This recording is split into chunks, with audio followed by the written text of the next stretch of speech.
Chairman P T I Imran Khan اس وقت خطاب کر رہے ہیں۔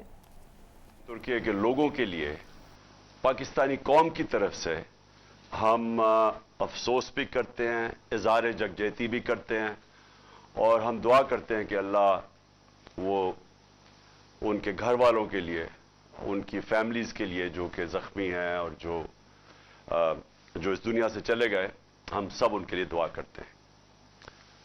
دوسری چیز، ابھی ورلڈ کپ کا فائنل ختم ہوا اور مجھے اس چیز کا علم ہے کہ میری قوم ایک صدمے سے گزر رہی ہے، کیونکہ ہم سب امید لگا کے بیٹھے تھے کہ انشاءاللہ اس بار ہم ورلڈ کپ جیتیں گے۔ تو میں دو تین چیزیں اپنی پوری بات کرنے سے پہلے میں اپنی قوم سے کہنا چاہتا ہوں کہ دیکھیں، سب سے پہلی کہ ہار جیت ہوتی ہے، ٹیم جو میں اپنی ٹیم کو کہتا تھا کہ آخری گیند تک لڑو، پوری کوشش کرو، لیکن جب ایک رزلٹ آ جاتا ہے اور انسان نے پوری کوشش کی ہوتی ہے تو پھر یہ انسان کہتا ہے کہ جی اللہ کی مرضی ہے۔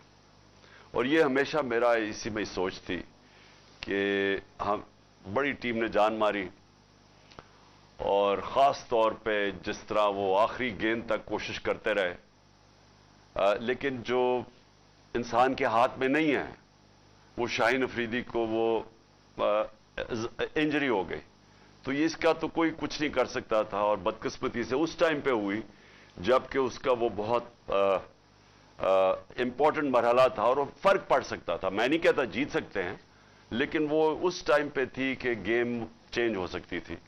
تو وہ خیر، ہم ساری قوم مبارک دے پاکستان ٹیم کو جس طرح وہ فائنل میں پہنچی ہیں۔ میں خاص طور پہ آج کہنا چاہتا ہوں کہ جو ہماری فاسٹ بولنگ اٹیک ہے، آج میں یہ کہہ سکتا ہوں کہ جو میں نے دیکھا، بڑی دیر کے بعد کرکٹ دیکھی، دنیا میں بہترین فاسٹ بولنگ اٹیک ہے۔ ہم دعا کرتے ہیں کہ شاہین افریدی جلدی سے پوری طرح فٹ ہو، لیکن بہترین اٹیک ہے ہمارے پاس۔ بابر اعظم ایک ورلڈ کلاس بیٹسمین ہے، اور میرے خیال میں یہ اس دنیا کا سارے بیٹسمین کو پیچھے چھوڑ جائے گا ماشاءاللہ، جس طرح یہ آگے بڑھ رہا ہے، اور بھی بڑی اچھی ہماری ٹیم میں پرومسنگ ہیں۔ تو انشاءاللہ ہمیں اس میں سے مایوس تو ہم ہیں، لیکن ہمیں دیکھنا چاہیے کہ ہم ماشاءاللہ وہ ٹیم ہے پاکستان جو کہ دنیا کی اب ٹاپ ٹیمز میں گنی جاتی ہے۔ اب میں آ جاتا ہوں جو ہماری اب مارچ ہو رہی ہے۔ کئی لوگ کہہ رہے ہیں کہ جی بڑی آہستہ آہستہ مارچ جا رہی ہے۔ آہستہ تو مارچ نے جانا ہی تھا۔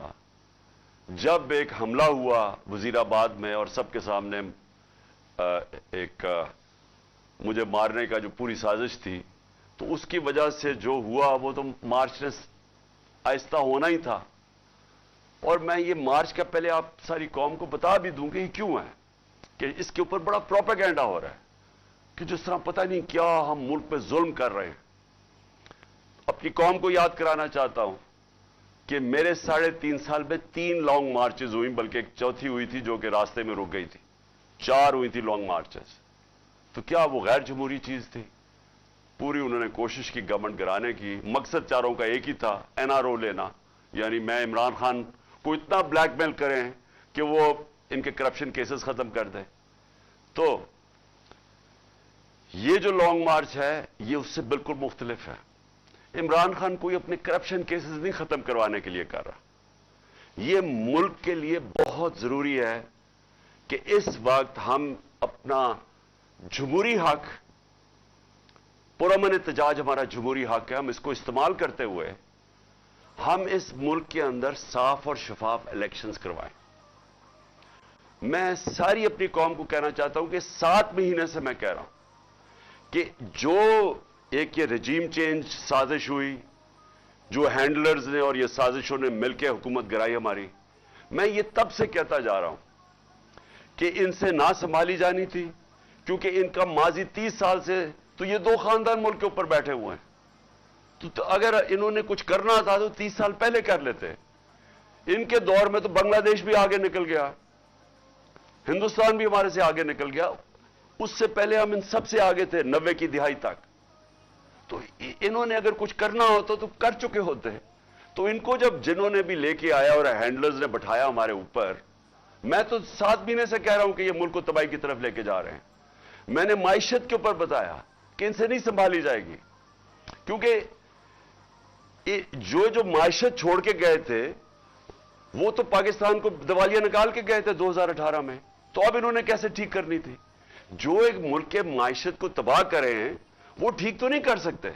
जो मुल्क के इदारे तबाह करें, दुनिया की तारीख में वो जो इदारे तबाह करते हैं वो ठीक नहीं कर सकते। तो मैं तो तब से कहता जा रहा था कि हमने इतनी मुश्किलों से 17 साल के बाद पाकिस्तान की जो माशी तरक्की थी वो 17 साल के बाद बेहतरीन चल रही थी। जो हमारी दौलत में मुल्क के इजाफा हो रहा था, ये तो लिखा हुआ है, ये किसी एक्सपर्ट से भी पूछ लें कि ये 17 साल के बाद पाकिस्तान की माइशत ऊपर जा रही थी। सबसे बड़ी बात, और आज फैसलाबाद में लोग देख रहे हैं, जो इंडस्ट्री है, जो लार्ज स्केल मैन्युफैक्चरिंग है, जिससे असल में मुल्क की दौलत में भी इजाफा होता है और रोजगार भी मिलता है, वो तो शायद 50 साल में सबसे तेजी से 26% पे बढ़ रही थी हमारी लार्ज स्केल मैन्युफैक्चरिंग, जो आज गिर के सफर पे पहुंच गई है। तो जब वो मुल्क तरक्की कर रहा था और इन्होंने साजिश करके गवर्नमेंट गिराई, तो हमें तो पता था क्या होना है। जो हैंडलर्स बैठे हुए थे, हम उनको भी कहते रहे ये समझ जाओ कि जो आपने एक्सपेरिमेंट किया ये फेल हो गया। आज कौम सारी समझती है फेल हो गया, वो एक्सपेरिमेंट फेल हो गया। बदकिस्मती ये है कि कोई कोशिश नहीं की गई कि हां गलती होगी, हम ठीक कर लें इसको। और ठीक सिर्फ एक रास्ता था जो मैं 7 महीने से कह रहा हूं, और वो है साफ और शफाफ इलेक्शन। तो उसके लिए यह मार्च है। कोशिशें कर रहे हैं कि इस मुल्क के अंदर इस दलदल से मुल्क को निकालने के लिए, जिधर हर जो माइशत का हर शोबा है वो नीचे चला गया है, टैक्स कलेक्शन वो नीचे चली गई है, एक्सपोर्ट्स वो नीचे चली गई है, बैरून मुल्क पाकिस्तान जो रेमिटेंसेस भेजते थे, और खारियां वो शहर है जिधर सबसे ज्यादा लोग बाहर जाके काम करते हैं, वो जो पैसा भेजते थे, जो रेमिटेंस जिस पे पाकिस्तान चल रहा था और हमारी दौर में रिकॉर्ड रेमिटेंसेस थी, वो नीचे जानी शुरू हो गई है। नीचे जानी शुरू हो जाए तो सबसे बड़ा सवाल यह है कि अब हम पैसा किधर से लेके आएंगे कर्जों की किस्तें वापस करने पे। देखें, जब एक मुल्क की दौलत में इजाफा होगा तो वो अपने कर्जों की किस्तें वापस करेंगे, क्योंकि कर्जे तो वहीं के वहीं हैं, सूद उनके ऊपर लग रहा है, वो बढ़ते जा रहे हैं। और इस हुकूमत ने आके 3 महीने में वो कर्जा लिया है जो हमने 9 महीने में लिया था। उस 3 महीने में उससे ज्यादा कर्जा लिया जो 9 महीने में हमने लिया था। तो कर्जे बढ़ते जा रहे हैं, उनके ऊपर सूद भी देना है, और जो आमदनी जिससे कर्जे वापस करने हैं वो कम होती जा रही है। तो मुल्क का तो दिवालिया निकलना है। तो इसको कैसे ठीक करेंगे? मैं ये कोई आज माइशत का एक्सपर्ट हो, जो सियासत का एक्सपर्ट हो, जो वैसे कोई दानिशवर हो, मैं चैलेंज करता हूं कि एक मुझे आदमी बता दे पाकिस्तान में जो आज यह समझता है कि साफ और शफाफ इलेक्शन के बगैर हम इस मुल्क को इस दलदल से निकाल सकते हैं। मुझे एक आदमी बता दे। और मसला फंसा किधर हुआ है? मसला फंसा हुआ है लंदन में। लंदन में क्या मसला फंसा हुआ है कि जो लंदन में मफरूर जो सुप्रीम कोर्ट की जेआईटी के बाद 2-2.5 साल के बाद कन्विक्ट हुआ है, सजा याफ्ता है, झूठ बोल के जो बाहर भागा हुआ लंदन में बैठा हुआ है, अब वो फैसला कर रहा है। और वो फैसला ये कर रहा है कि इलेक्शन, क्योंकि इलेक्शन में वो हार जाएगा इसलिए इलेक्शन नहीं करवाने। वो अपनी जात के लिए, अपनी करप्शन बचाने के लिए, मेरे से डर के, उसे पता है क्योंकि इलेक्शन में हारना है, लिहाजा वो सारा मुल्क, आज हमारा सारा मुल्क के तबाह कर रहा है, तबाही की तरफ धकेल रहा है अपने आप को बचाने के लिए। उसका सारा पैसा बाहर पड़ा है, यानी जो पैसा पाकिस्तान में वो कुछ नहीं, जो उसका पैसा बाहर पड़ा हुआ है। इन्होंने 30 साल पैसा चोरी करके मुल्क से बाहर लेके गए। ये जो हुदैबा पेपर मिल के अंदर जो इनके मुंशी और ये जो मौजूदा फॉरेन मिनिस्टर है, इसने 164 का बयान दिया हुआ है अदालत में जाके कि मैं नवाज शरीफ का चोरी का पैसा मुल्क से बाहर भिजवाता था। वो काजी फैमिली जिधर लंदन में बैठी थी इल्फर्ड में, ان کے बैंक अकाउंट्स दिखाए हुए हैं इसने कि किन बैंकों में पैसा भेजता था, चोरी का पैसा। ये आज से 20 साल पहले की बात है, 22 साल पहले की। 25 अप्रैल 2000 के अंदर इसने ये 164 का बयान लिखवाया हुआ है। सारा बयान पढ़ लें, आपको पता होगा तो कैसे ये जो पावर में था इसने मुल्क को कैसे लूट के पैसा बाहर लेके गया। ये जो लंदन में फ्लैट में बैठे हुए हैं, ये पैनामा पेपर्स के अंदर इंकशाफ हुआ था कि ये मरियम नवाज के नाम पे नवाज शरीफ ने फ्लैट लिए हुए हैं 4 महंगे महंगे लंदन के इलाके में। उधर बैठ के चोरी के पैसे के फ्लैट्स पे एक मफरूर और इसके साथ वो लोग जो सारे कोई ना कोई मुल्क से बाहर भागे हुए हैं।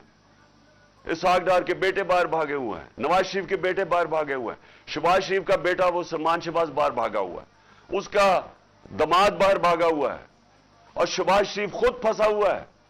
क्योंकि इसने गलती क्या की, मैं फिर से लोगों को बता दूं, इसने बरतानी अखबार ने लिखा, डेली मेल ने, कि इसने करप्शन किया है। इसने हमें दिखाने के लिए पाकिस्तानियों को कि मैंने नहीं की, इसने उनके ऊपर हर्जाना कर दिया। उसने बजाय डरने के, वो डेली मेल ने बकायदा बता दिया कि तुमने ये चीजें तुम्हारे खानदान ने चोरी किया हुआ है। इसने समझा कि अच्छा ये जब आगे बढ़े, इसने तो सिर्फ शो के लिए किया था। वो अब लंदन में केस लग गया है, 2 दफा ये गया नहीं, अब तीसरी दफा जज ने इसको बुला लिया है, 1 करोड़ 1.5 करोड़ रुपए का फाइन हो गया इसके ऊपर। तो ये बैठ के, जो कि अब लंदन के अंदर उसने डेली मेल में बाकायदा बताया कि इन्होंने किस किस तरह की करप्शन किया है। ये लोग इस मुल्क के मुस्तकबिल का फैसला कर रहे हैं। ये बैठ के फैसला कर रहे हैं कि आर्मी चीफ कौन बनेगा। यानी वो लोग जिन्होंने जिंदगी में कोई दयानतदारी से आज तक फैसला नहीं किया, एक आदमी मेरिट पे नहीं रखा, इनके खानदान सबसे पहले आता है, फिर मेरिट आती है। इन्होंने वो लोगों को ऊपर लेके आए आज तक जिनको ये रिश्वत दे सके, जिनको मुंह बंद करवा सके। ओहदों के ऊपर देखे, बड़े बड़े ओहदों के ऊपर ये कौन बैठाते हैं, मेरिट पर ही लोग आते हैं जिन्होंने मेरिट पे कोई काम ही नहीं किया, और मकसद सिर्फ एक होता है कि हमारे चोरी का पैसा बचेगा कैसे, और चोरी हम करेंगे तो रोकेगा कौन कैसे, वो लोग बैठाते हैं।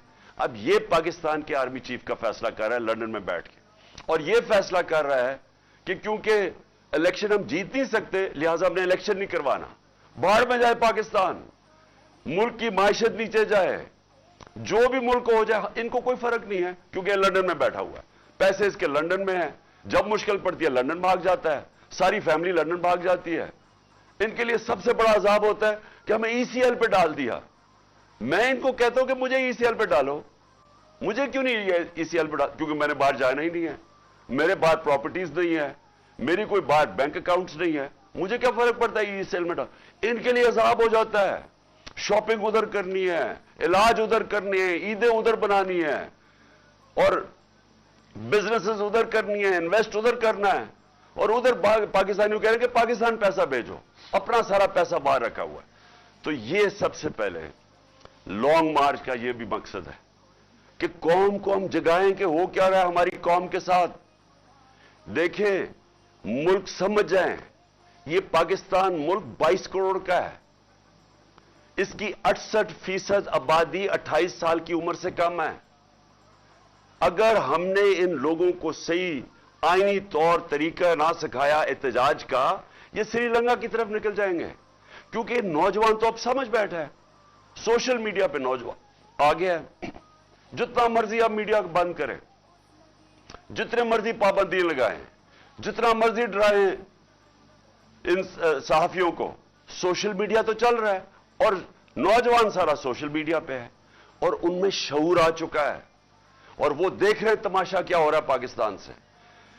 शुक्र करें कि हम लॉन्ग मार्च और आइन के बीच में रहते हुए हम अपने सारा ये जो इस अवाम का गुस्सा है वो हम इस तरह लेके जा रहे हैं, पुरअमन एहतजाज पे लेके जा रहे हैं। शुक्र करना चाहिए।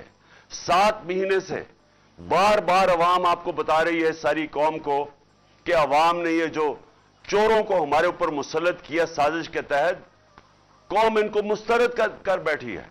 इलेक्शन में ये बताते हैं جو بائی الیکشن ہوتا ہے اس میں وہ بتاتے ہیں. جو جلسے ہیں کبھی ایسے ہوئے ہی نہیں ہیں.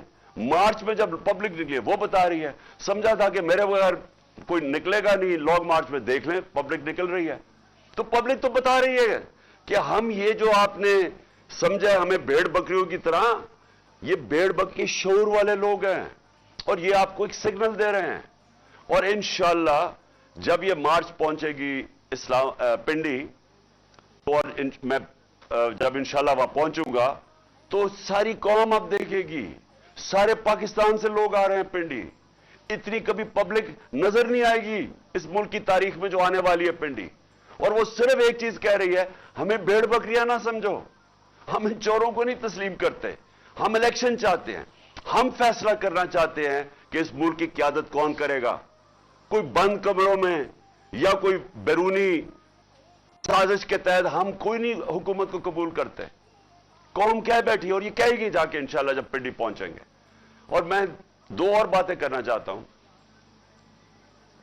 جب سے یہ آئے ہیں, پہلے تو مجھے بتائیں, انہوں نے کہا عمران خان نے بالکل پاکستان کو انٹرنیشنلی آئسولیٹ کر دیا. انہوں نے بار بار کہا کہ عمران خان نے آئسولیٹ کر دیا. یہ 7 مہینے سے بیٹھے ہوئے ہیں. مجھے ایک چیز بتائیں کہ انہوں نے انٹرنیشنلی فورن پالیسی پہ کوئی ملک کا فائدہ کروایا ہو. مجھے ایک چیز بتا دیں. میں نے بڑا روکا ہوا تھا بیرونی دورے, میں نے بڑے دیکھ کے کرتا تھا. میں کسی بیرونی دورے پہ نہیں جاتا تھا جب تک میرے ملک کو فائدہ نہ ہو. میرے بچے انگلینڈ میں تھے, 3.5 سال میں 2 دفعہ مجھے دعوت ملی انگلینڈ جانے کے لیے. لیکن میں نے فیصلہ کیا کہ ان دوروں سے میرے ملک کو فائدہ نہیں ہے, میں نہیں گیا. نواز شریف 24 دفعہ نجی دورے کیے اس نے پرائم منسٹر ہوتے ہوئے برطانیہ کے. زرداری 50 دفعہ نجی پرائیویٹ دورے کیے اس نے دبئی کے. میں نے تو کوئی نہیں کیا. اور میں یہ پوچھنا چاہتا ہوں کہ انہوں نے 7 مہینے میں ان کی کیبنٹ, ان کے پارلیمنٹیرینز نے 3 گنا زیادہ دورے کیے جو ہم نے 3.5 سال میں نہیں کیا. پیسہ انہوں نے خرچ کیا, مہنگے مہنگے ہوٹلوں میں یہ ٹھہرے. یہ ابھی چائنا گیا تو 777 بوئنگ وہ لے کے چلا گیا جس طرح پاکستان میں تیل کی نہریں بہ رہی ہیں. کیا انہوں نے اچیو کیا؟ کوئی مجھے بتائیں کہ پاکستان کو کوئی فائدہ ہوا اس سے. بتائیں کہ کوئی ہمارے ریلیشن شپ بہتر ہوئی. بلکہ میں آج آپ کو کہہ رہا ہوں پاکستان کا وقار دنیا میں نیچے گیا. ہمارے دور میں ہم نے اسلاموفوبیا, جو دنیا کے اندر اسلام کے خلاف جو ایک پوری مہم ہے, ہم نے اٹھائی تھی, پاکستان نے اٹھائی تھی. یونائٹڈ نیشنز میں OIC کے اندر دنیا اکنالج کرتی تھی, مسلمان دنیا کے, پاکستان ایک کھڑا ہوا اس کے لیے.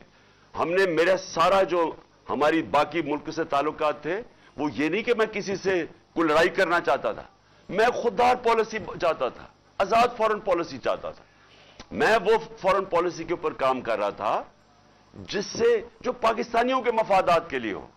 میں کوئی کسی کے سامنے کوئی جھک کے اور پیر پکڑ کے میں وہ فورن پالیسی نہیں چاہتا. میں خوددار فورن پالیسی چاہتا. ہم امریکہ سے چاہتے ہیں وہ فورن پالیسی جس طرح ہندوستان کی ہے. ہندوستان کے امریکہ سے تعلقات ہیں لیکن بڑی خودداری ہے ان کے اندر. وہ اپنے لوگوں کے مفادات کے لیے کھڑے ہوتے ہیں. ہمیں وہ جس طرح ماضی میں وار آن ٹیرر میں میں کسی کی غلامی کبھی نہیں قبول کر سکتا. پاکستان اس لیے نہیں بنا تھا. تو خوددار فورن پالیسی کو اگر یہ کہہ رہے ہیں کہ جی ہمیں دنیا میں آئسولیٹ کیا, تو تم نے جوتے پالش کر کے کیا کیا اب تک؟ بتائیں. آپ نے لوگوں کے جوتے پالش کیے ہیں, سب کے سامنے گر جاتے ہیں, ایسے کھڑے ہوتے ہیں ہاتھ باندھ کے کہ جی میں مانگنے نہیں آیا, میں مجبور ہوں. کتنے پیسے آ گئے ہیں, کتنا فائدہ ہو گیا پاکستان کو. اور پھر فورن پالیسی کے علاوہ مجھے یہ بتائیں کہ آج جدھر ہمارا ملک کھڑا ہے, میں ان سب سے آج پوچھتا ہوں. چیئرمین تحریک انصاف عمران خان کھاریاں اور فیصل آباد میں ویڈیو لنک کے ذریعے جلسوں سے, لانگ مارچز سے خطاب کر رہے ہیں.